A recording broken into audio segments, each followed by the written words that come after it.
Welcome to Peace Concepts, where we explore practical strategies for cultivating understanding, resolving conflicts, and nurturing meaningful connections.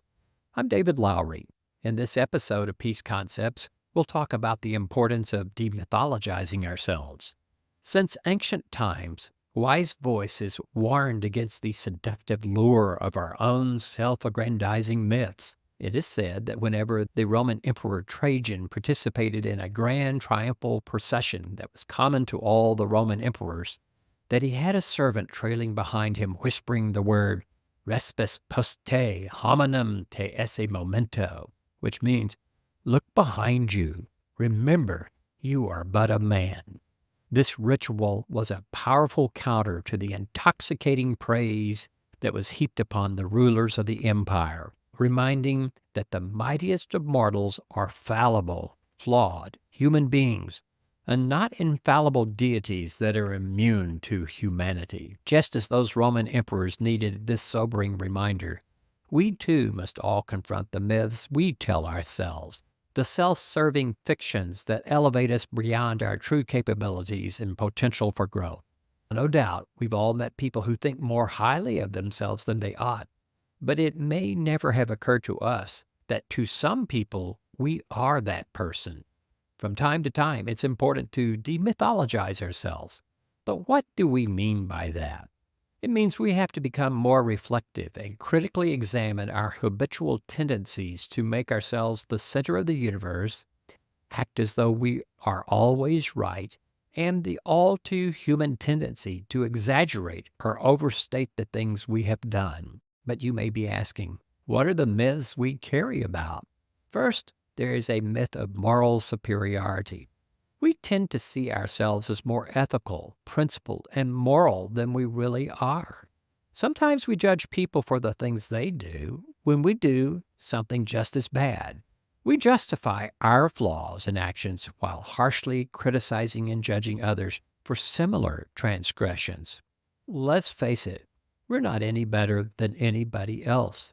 Maybe we're just working on it more, but let's be careful about thinking we're better than other people.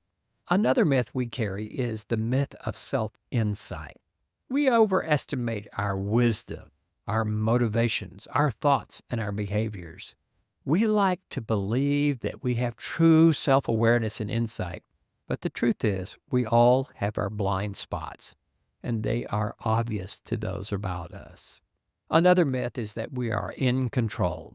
We like to believe that we're in complete control of our lives and decisions, but really we're subject to biases, emotions, external factors, society expectations, all kinds of things that influence us.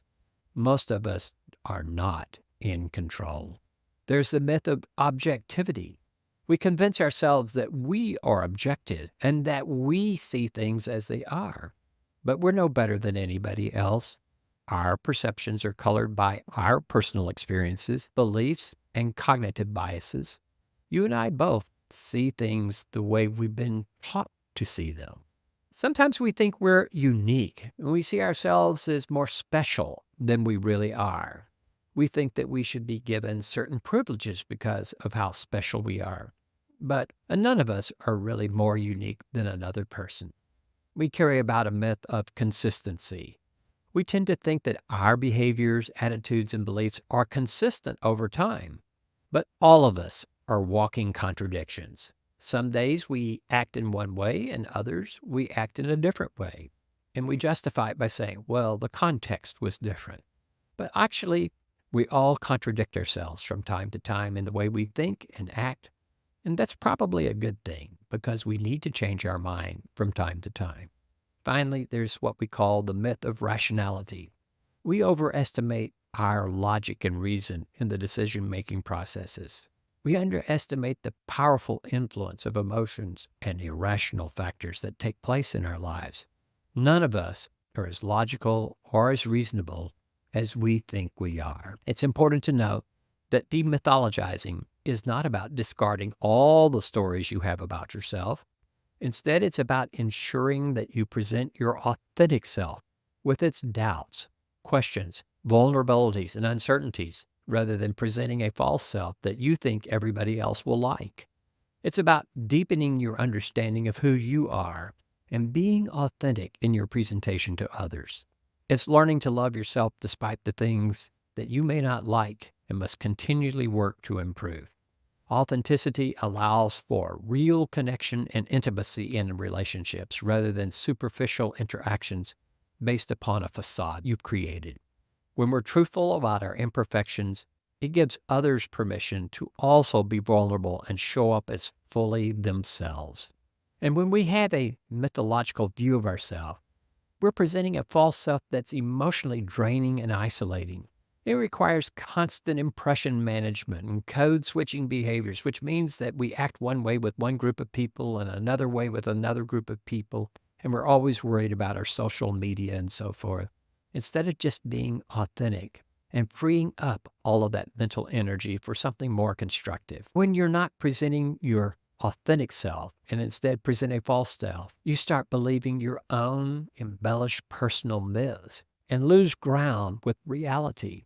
Keeping it real keeps you anchored in the truth about your strengths and growth areas. When you're pretending, you close yourself off from growth opportunities.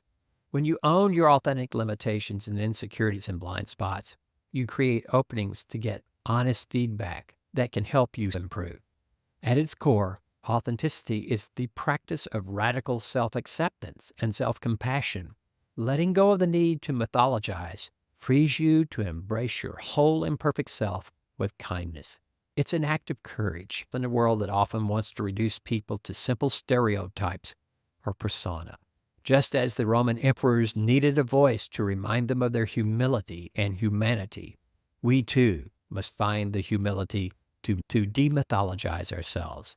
It's the path to deeper awareness, empathy, and wisdom. We invite you to subscribe to our channel for more peace concept videos where we explore practical strategies for cultivating understanding, resolving conflicts, and nurturing meaningful connections. Peace Concepts is a production of Peaceful Life Productions.